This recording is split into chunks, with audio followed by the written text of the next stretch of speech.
let's touch on Interstellar. Tell me your thoughts on Interstellar. It's been 6 years since it came out. I think it's one of the greatest films ever. I also think it's Christopher Nolan's best film. I feel like it's a divisive movie in some ways, and the people that love Interstellar, like me, they really love it. Love it. They really love it. What are your thoughts now, 6 years later? Well, one, what you said, there are people, probably now more than any film I've done the last 2 years, it's Interstellar lovers that come up to me. And they don't just come up and go, I love the movie. They stop me, put two hands on my shoulders, and look me in the eye and go, no, dude, Interstellar. I'm like, yeah, man, I love it too. They're like, no, dude, listen to me. Changed my life, man. I've seen it 19 times. Whoa. So, I need to ask them. You tell me what it's about, because we try to figure that out all the way through.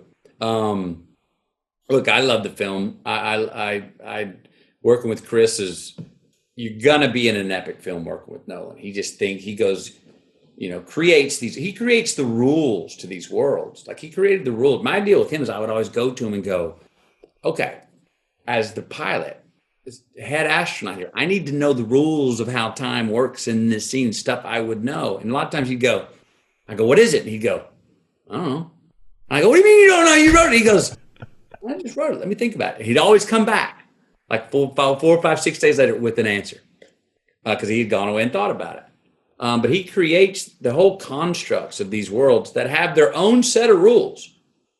And then you have to watch, do you follow the rules that he set up in that world throughout? That's my job as the actor, to go, well, am I following the rules of this world where he's created a completely new set of rules throughout the journey of my character? So I don't look like the ass of someone breaking the rules, and then there's a break in the story. That's a writer's job too. Writers sit around and go, well, if you establish this, you can't do that thing because that would abolish the truth of what we already established. So, I love the movie too, but I really love the reaction. You're right. The most people now that come up to me probably is for that movie, that do the old shoulder grab where they turn me around face to face and go, Interstellar. And I go, yeah. And they go, no, dude, Interstellar. They like yell it at me. I'm like, yes. So you tell me, what do you love about it? Oh, man. You know what? You said it. So Nolan, right, he's always fucking with time, okay? And he creates these worlds, and they have rules.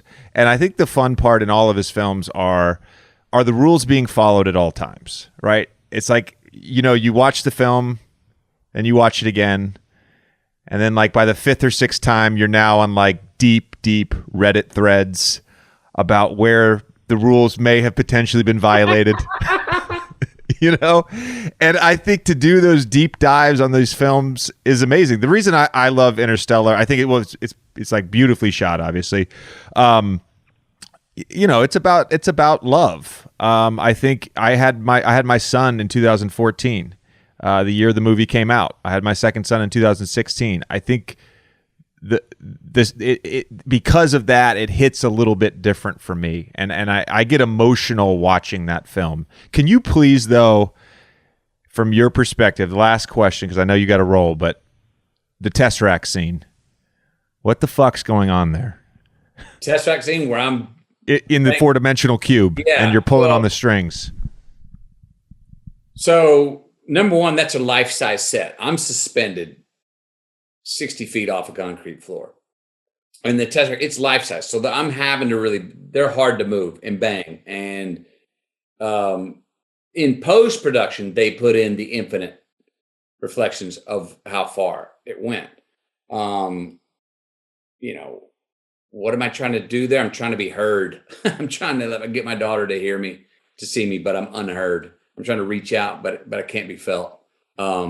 It's I'm Cooper's in jail basically at that point for me, and then also trying to figure a way back. What are clues? I think in that scene is where he sees clues that his daughter, what she knew or didn't know. So yeah, it is a love story, and that's one of Chris Nolan's best gifts. Is it's very hard to tell an epic tale that has so much sci-fi extravaganza that you can just go to for the visual candy and go, wow, but also come in and get a personal story where you give a damn about who's in it, that can make you think about your own birth, your own child, and what if you missed that much time in their life and had to catch back up with it? What would that be like?